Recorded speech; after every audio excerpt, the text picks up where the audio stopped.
আসসালামু আলাইকুম রহমতুল্লাহি ওবারাকাতুহু। এখন কথা বলবো ব্রিটিশ সিটিজেনশিপের নতুন ক্রাইটেরিয়া নিয়ে। যারা ব্রিটেনে অবৈধভাবে প্রবেশ করবেন, জেন্ডারাস জার্নি করে, তাদের জন্য সিটিজেনশিপ আইন কঠোর হয়েছে। অর্থাৎ যারা কোনো ধরনের ভিসা ছাড়া ব্রিটেনে প্রবেশ করবেন তাদেরকে ব্রিটিশ সিটিজেনশিপ দেওয়া হবে না।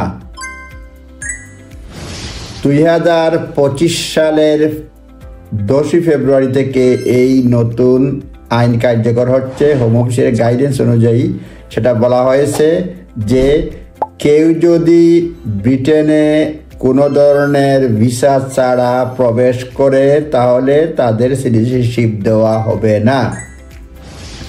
এতদিন যেটা ছিল যে কেউ যদি এখানে আসার পরে ইলিগেল থাকে 10 বছরের মধ্যে তাহলে তাদেরকে সিটিজেনশিপ দেওয়া হতো না। নতুন আইন অনুযায়ী করা হয়েছে কোনো লোক যদি ব্রিটেনে আসে কোনো ধরনের ভিসা ছাড়া, যেমন লরিতে করে, ডিঙ্গি নৌকায় করে, তাহলে তাদেরকে কোনোদিনই ব্রিটিশ নাগরিকত্ব দেওয়া হবে না, ব্রিটিশ সিটিজেনশিপ দেওয়া হবে না।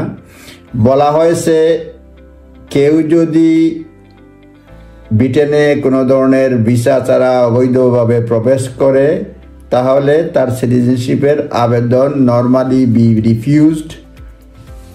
যার ফলে এটা অনেকের এবং এটা অলরেডি কার্যকর হয়ে গেছে।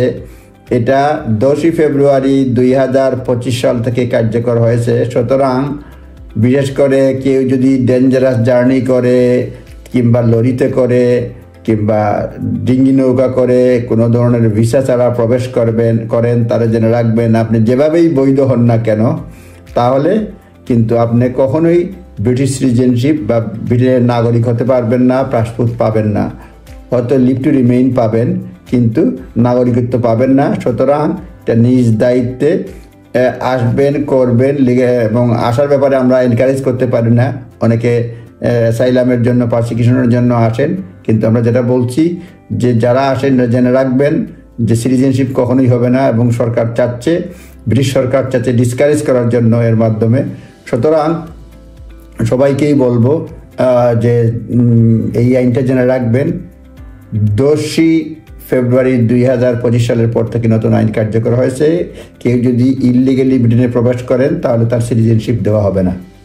সোজা কথা, কোনোভাবেই না। হয়তো বৈধ হতে পারবে, ইনডিফিনিট পেতে পারে, কিন্তু সিটিজেনশিপ হবে।